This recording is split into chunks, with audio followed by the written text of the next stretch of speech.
చిడితల్లి లేచింది కదా.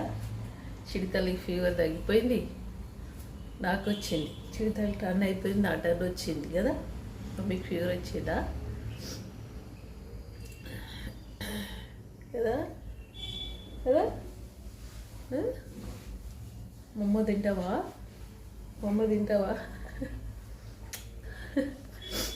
Full fever. ఇప్పుడైతే ఫెసిలిటీ ఇస్తున్నాను. ఫెసిలిటీ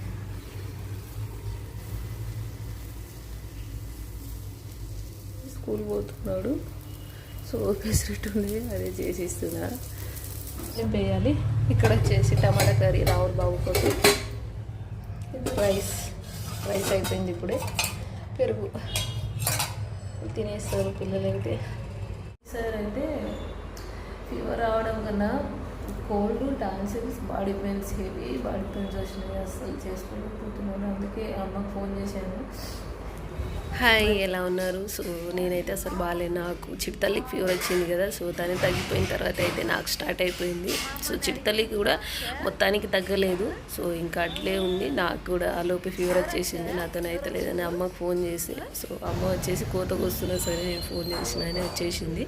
సో ఇక్కడ వచ్చేసి అయితే అమ్మ వచ్చిన తర్వాత హాస్పిటల్ తీసుకొచ్చింది నాకు. చిడితల్లి చూడండి, అమ్మని బల్లిలాగా అతుకుంది.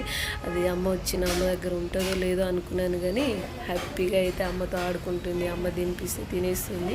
నాకు కొంచెం రిలీఫ్ అయింది. సో ఇక్కడ వచ్చేసి అయితే హాస్పిటల్లో చూపించుకొని నేనేం తింటలేను, మామిడికాయలు తీసుకొచ్చింది. సో వీటికైతే ఈరోజు ఊరగాయ ఇస్తుంది, కొత్త ఆవకాయ ఇస్తుంది. సో వీటితో అయితే తినేయాలి. ఐ హోప్ మీకు వీడియో నచ్చింది అనుకుంటున్నాను. నచ్చితే లైక్ చేయండి, షేర్ చేయండి, సబ్స్క్రైబ్ చేసుకోండి. Thank you for watching. Take care, bye, keep smiling. ఆకాయ తింటావా? అమ్మమ్మ చేస్తుంది కదా, తినవా? ఎందుకు తినవు? నీకు ఇష్టం లేదా? నీకు కారం ఇష్టం లేదా? నువ్వు కారమే తినవు, ఇంకేం ఆకాయ తింటావు నువ్వు? నీకు ఫీవర్ వచ్చి పోయింది కదా, తినరాదు? కొంచెం తిను కదా, కొంచెం తిను కదా. అమ్మో అప్పుడుకి మఠలా తెచ్చి చూడగా చూడవద్దు నాకు గన్ను